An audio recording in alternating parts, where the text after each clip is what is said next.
तो आज की मूवी बहुत ही ज्यादा डरावनी होने वाली है और इस वीडियो में पेंट फटने एवं गीली कर देने का जोखिम शामिल है। तो रात में ये वीडियो देखने से पहले सुसु जरूर कर लेना, नहीं तो पेंट गीली होने का खतरा बढ़ सकता है। तो जितना ही इस मूवी का पहला पार्ट इंटरेस्टिंग और डरावना है, उससे कई गुना ज्यादा खतरनाक दूसरा पार्ट है। और अगर आपने अभी तक पार्ट 1 नहीं देखा तो पार्ट 2 आपके सिर के ऊपर से जाएगा, इसलिए पार्ट 1 जरूर देखना। पार्ट 1 की लिंक आपको इस वीडियो के डिस्क्रिप्शन में मिल जाएगी। चलिए शुरू करते हैं।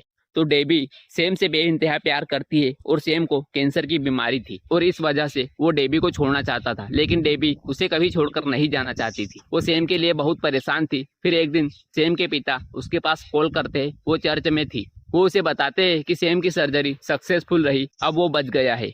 लेकिन ठीक होने के बाद सेम ने खुद को फांसी लगाकर सुसाइड कर लिया था। डेबी अपने ससुर के साथ मिलकर सेम का सपना पूरा करती है रेस्टोरेंट बनाने का, और उसकी ओपनिंग के दिन ही कुछ अजीब सी घटनाएं होती है। जब वो लोग सेम के लिए 2 मिनट का मौन धारण कर रहे थे, उसी वक्त अचानक से बहुत सारे चम्मच गिरने लगते हैं। तब डेबी को याद आता है कि एक दिन जब वो हॉस्पिटल में सेम के साथ थी, तब इसी तरह सेम ने चम्मच गिराते हुए उसे जगाया था और सेम ने यह भी कहा था कि दोबारा उसे जरूरत पड़ेगी तो वो चम्मच गिराएगा। सेम की सुसाइड एक मिस्ट्री बन चुकी थी। यूं चम्मच का गिरना कोई इत्तेफाक था या कोई इशारा? फिर डेबी सेम की आत्मा से बात करने की ठान लेती है। वो अपने फादर इन लॉ के साथ एक मोंक ऋषि से मिलती है। वो उसे एक ड्राइंग शीट और पेंसिल देता है और समझाता है कि वो वहाँ उलझे नहीं बल्कि मोंक को फॉलो करे। फिर डेबी एक अलग ही दुनिया में चली जाती है जहाँ बहुत सी आत्माएं थी। बहुत भयानक सीन था। वहाँ उसे सेम की आत्मा दिखाई देती है। सेम उससे मदद की भीख मांग रहा था। इधर से वो मोंक उसकी बात न सुनने को कहता है। डेबी सेम की ओर अट्रैक्ट हो रही थी और साथ साथ वो ड्राइंग शीट पर उसी के अकॉर्डिंग एक ड्राइंग भी बना रही थी। वो ऋषि उसे सेम की बात पर ध्यान न देने को कहता है। वो उससे कहता है कि वो हमारी दुनिया से ही कोई है जो तुमसे हेल्प मांग रहा था। अगर डेबी सेम की बात सुनकर वहाँ चली जाती तो वापस कभी नहीं आ पाती। फिर वो मोंक की बात पर ध्यान देती है और उस नर्क से बाहर आ जाती है। डेबी ने 2 जुड़वा आदमियों की ड्राइंग बनाई थी। वो रघु निवासम और श्रीनिवास है। दोनों भाई भाई है। श्रीनिवासम रिचर्ड के अस्पताल में ही है। उसे लाइफ सपोर्ट के माध्यम से जिंदा रखा गया है। रघु उसे मार देना चाहता था क्योंकि उसके पिता ने आधी से ज्यादा जायदाद श्री के नाम कर दी थी। तब डेबी उसे समझाती है कि अगर श्री मरेगा तो रघु भी मरेगा। फिर रघु को 6 जून की घटना याद आती है जो श्री के साथ हुआ था।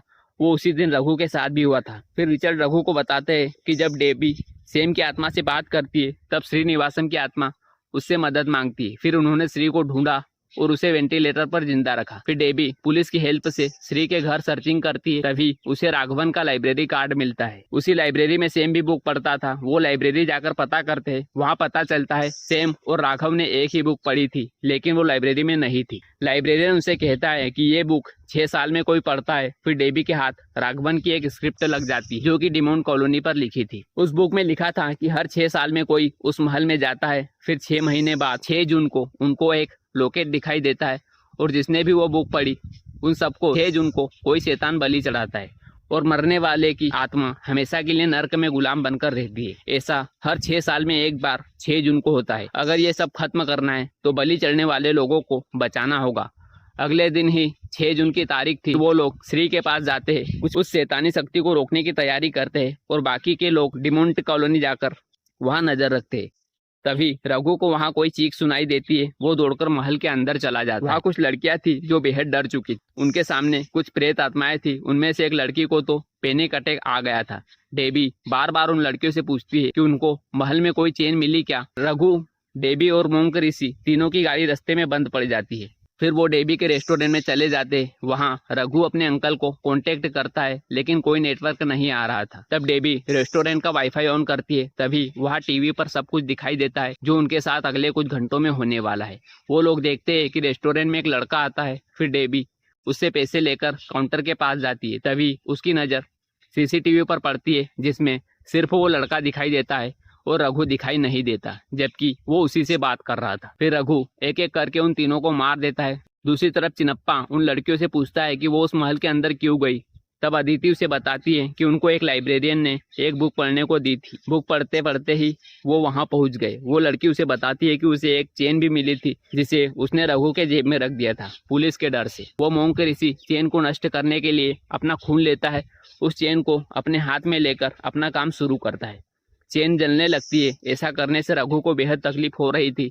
दूसरी तरफ श्री के पास बैठे तांत्रिक भी अपना काम शुरू कर देते। तभी वहाँ ढेर सारे चमगादड़ आ जाते और उस पूजा में विघ्न डालते हैं।